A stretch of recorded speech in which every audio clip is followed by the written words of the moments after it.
Hi പ്രിയമുള്ള സുഹൃത്തുക്കളെ, നമ്മൾ ചില വാർത്തകൾ കാണും, ജസ്റ്റ് ഒന്ന് കണ്ടിട്ട് നമ്മളതങ്ങ് മറക്കും. പക്ഷേ ചില കാര്യങ്ങളുണ്ടല്ലോ, അങ്ങനെ മറക്കാൻ പാടില്ലാത്ത ചിലതുണ്ട് ഈ ഭൂമിയിൽ, പ്രത്യേകിച്ച് ഈ കേരളക്കരയിൽ. 1999 ഒരു വിഷയത്തിലേക്ക് ഞാൻ നിങ്ങളുടെ ശ്രദ്ധയെ കൊണ്ടുവരുവാണ്. പാലക്കാട് ഗവൺമെൻറ് വിക്ടോറിയ കോളേജ്, ഈ ക്യാമ്പസിനകത്ത് ആയുധ പരിശീലനത്തിൽ ഏർപ്പെട്ട 40ഓളം NDF പ്രവർത്തകരെ പോലീസ് അറസ്റ്റ് ചെയ്തു. ആ വാർത്ത വല്ലാതെ സെൻസേഷണൽ ഇഷ്യൂ ആക്കി. നിർബന്ധിതരായി ചില മാധ്യമങ്ങളെങ്കിലും ഈ വാർത്ത കൊടുക്കാൻ സമ്മതിച്ചു. കാരണം NDFനെ സംബന്ധിക്കുന്ന വാർത്തയാണ്, കൊടുത്താൽ വലിയ ബുദ്ധിമുട്ടാകും. അന്നവർ കത്തി നിൽക്കുന്ന ഒരു സമയം കൂടിയാണല്ലോ. ഈ സംഭവത്തിന് ശേഷം പറകുന്ന മഹല്ല് കമ്മിറ്റിയിൽ നിന്ന് ഈ പ്രതികളെ പുറത്താക്കുന്നു. പള്ളി കമ്മിറ്റിയിൽ നിന്ന് പുറത്തു വന്ന NDF പ്രവർത്തകര് സമാന്തരമായിട്ട് പുറംപോക്ക് ഭൂമിയിൽ മറ്റൊരു പള്ളി അവരുടെ നിയന്ത്രണത്തിൽ നിർമ്മിച്ചു. ആ പള്ളിയിലാണ്, അതൊരു പഴയ കേരള തിയേറ്റർ പക്കാണെന്ന് തോന്നുന്നത്. ഇന്ന് നമ്മുടെ ശ്രീനിവാസൻ വധക്കേസിൽ പിടിയിലായ പ്രതികളെ അറസ്റ്റ് ചെയ്യപ്പെട്ട അവിടുത്തെ മുക്രി അടക്കം തെളിവെടുപ്പിന് പോലീസ് കൊണ്ടുപോയത്. വല്ല മനസ്സിലായോ? ആ പള്ളിയിൽ തെളിവെടുപ്പിന് കൊണ്ടുപോയിരിക്കുവാണ്. ഇതിനോടൊന്നും ചേർത്ത് പറയണ്ടല്ലോ. അന്നത്തെ സായുധ പരിശീലനത്തിൻ്റെ പരിശീലകൻ കരാട്ടെ ഹക്കീമിൻ്റെ മകനാണ് ശ്രീനിവാസൻ വധക്കേസിലെ ഒരു പ്രതി. കാര്യം നിങ്ങൾക്ക് ചുരുളുകൾ അഴിഞ്ഞെന്ന് തോന്നുന്നു. ഇതുപോലെയുള്ള സംഭവങ്ങൾ ഇതിനു മുമ്പും എമ്പാടും നടന്നിട്ടുണ്ട്. മാറാട് അന്ന് കൊലയാളികൾ ഒളിച്ചത് എവിടെയാ? വാളുകൾ ഒളിപ്പിച്ചത് എവിടെയാ? ആയുധങ്ങൾ ഒളിപ്പിച്ചത് എവിടെയാ? പള്ളിയിൽ. പള്ളി ബാങ്ക് വിളിക്കാനും ഇക്കാമത്ത് കൊടുക്കാനും നമസ്കരിക്കാനും വേണ്ടി മാത്രമുള്ള ഒരു സ്ഥാപനമല്ല എന്നവരവിടെ തെളിയിച്ചു. കൊലയാളികൾക്ക് സുരക്ഷിതമായി ഒളിത്താവളം ഒരുക്കിയത് കോഴിക്കോട് മാറാട് പള്ളി. അന്ന് റെയ്ഡിനെത്തിയ പോലീസ് ടീമിനെ തടഞ്ഞതാരാ? ലീഗ് നേതാക്കൾ. പോലീസ് എത്തുന്നതിന് മുമ്പ് തന്നെ കളക്ടർ പൂട്ടിയ പള്ളി ബലമായിട്ട് തുറന്ന് നമസ്കാരം നടത്തുന്നു. എന്ന പേരിൽ തെളിവുകൾ മായ്ച്ച് കളഞ്ഞത് മരിച്ചുപോയ മുസ്ലിം ലീഗിന്റെ നേതാവ് അഹമ്മദിന്റെ നേതൃത്വത്തിലായിരുന്നു. ഇതൊക്കെ മാധ്യമങ്ങളിൽ വന്ന വസ്തുതകൾ തന്നെയാണ്. ഒരു വിഭാഗം ചെയ്യുന്ന പ്രവൃത്തിക്ക് ഒരു സമുദായത്തെ അപ്പാടെ പറയരുത് എന്ന് പറയും ചില ആളുകൾ. ശരിയാണ്. പക്ഷെ പാലക്കാടിന് പുറത്തുള്ളവർക്ക് ശംഖുവാരത്തോട്ടത്തിലെ സലഫി പള്ളിയും സിവിൽ സ്റ്റേഷനടുത്തുള്ള മുജാഹിദ് പള്ളിയും പറക്കുന്നത്തെ മുജാഹിദ് പള്ളിയും ഒക്കെ തമ്മിലുള്ള വ്യത്യാസം അവർക്കറിയാമോ? സ്വാഭാവികമായും അവർ ചെയ്യുന്നതിനെ ചുക്കാൻ പിടിക്കുന്നവരും അവരെ ന്യായീകരിക്കുന്നവരും അവർ ചെയ്യുന്ന ഇത്തരം കാര്യങ്ങൾക്ക് നിശബ്ദമായി പിന്തുണ നൽകുന്നവരുമൊക്കെ മൊത്തത്തിൽ ഈ സമുദായം മുഴുവനും ക്രൂശിക്കപ്പെടും. നമ്മുടെ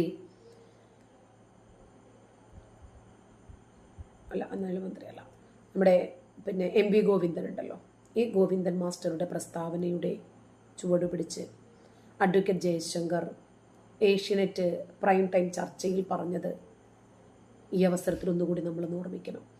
ഭൂരിപക്ഷ വർഗീയതയെ ട്രിഗർ ചെയ്ത് അതിൻ്റെ തൽസ്വരൂപത്തിൽ പുറത്തു കൊണ്ടുവന്നാൽ ഈ കാണുന്നതായിരിക്കില്ല അവസ്ഥ എന്നാണ് അദ്ദേഹം പറഞ്ഞത്. ഗോദ്രയിൽ 56 ട്രെയിൻ യാത്രികരെ കൊന്ന് അവരെ പ്രകോപിപ്പിച്ചതിൻ്റെ ഫലമാണ് ഇന്ന് കുത്തുബ്ദീൻ അൻസാരി തൊഴുകയ്യുമായി നിൽക്കേണ്ടുന്ന അവസ്ഥ വന്നത്, ആ ഫോട്ടോയുടെ പ്രചാരണം വന്നത്. അദ്ദേഹം ജയശങ്കർ സർ അതൊക്കെ ഓർമ്മിപ്പിക്കുന്നുണ്ട്. ബർമയിലെ റാഖൈൻ ബുദ്ധമതക്കാരെ വർഷങ്ങളോളം ട്രിഗർ ചെയ്തതിൻ്റെ ഫലമാണ് റോഹിംഗ്യൻ അഭയാർത്ഥികൾ. സെൽവരാജ് എന്ന പോലീസ് കോൺസ്റ്റബിളിനെ പട്ടാപ്പകൽ ഒക്കടം റൗണ്ടാനയിൽ വെച്ച് കുത്തിക്കൊന്നതാണ് 98 കോയമ്പത്തൂർ കലാപത്തിൻ്റെ പ്രകോപനം.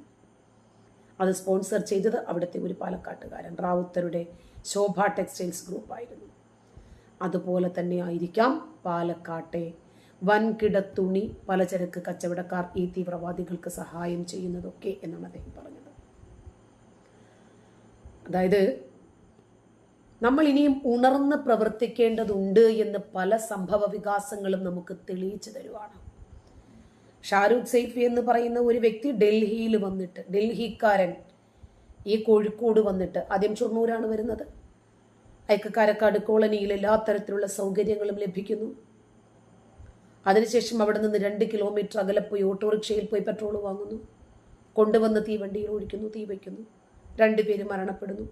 താൻ ഉദ്ദേശിച്ച രൂപത്തിലുള്ള ഒരു മരണം അല്ലെങ്കിൽ ഒരു അപകടം ഉണ്ടായില്ല എന്ന് മനസ്സിലാക്കുന്ന ഷാരൂഖ് സൈഫി അടുത്ത ബോഗിയിലേക്ക് കയറുന്നു. അയാളെ രക്ഷപ്പെടുത്താൻ വേണ്ടിയിട്ട് 5 ബോഗികളിൽ ചെയിൻ വലിക്കുന്നു. നോക്കണം എന്തൊക്കെയാണ് സംഭവിക്കുന്നതെന്ന്. ഇതൊക്കെ നമ്മുടെ നാട്ടിൽ സംഭവിക്കുക.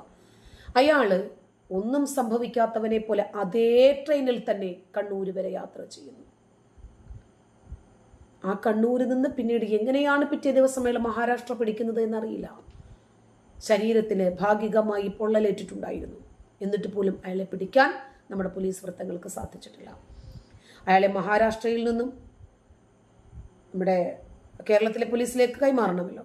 അങ്ങനെ കൈമാറി കൊണ്ടുവരുന്നതിനിടയിൽ 10ഓളം തവണ അയാളെ രക്ഷപ്പെടുത്താൻ പോലീസ് ശ്രമിച്ചു എന്ന് മൊഴി നൽകുന്നത് ഒരു DYSP. കണ്ണുകൾ തുറന്ന് ചില കാര്യങ്ങൾ കാണാനുള്ളതാണ്, ചിലത് ചിന്തിക്കാനുള്ളതാണ്, ചില കാര്യങ്ങൾ പ്രതികരിക്കാനുമുള്ളതാണ്. ചില കപട മതേതരത്വം നമ്മൾ തിരിച്ചറിയേണ്ടതുണ്ട്.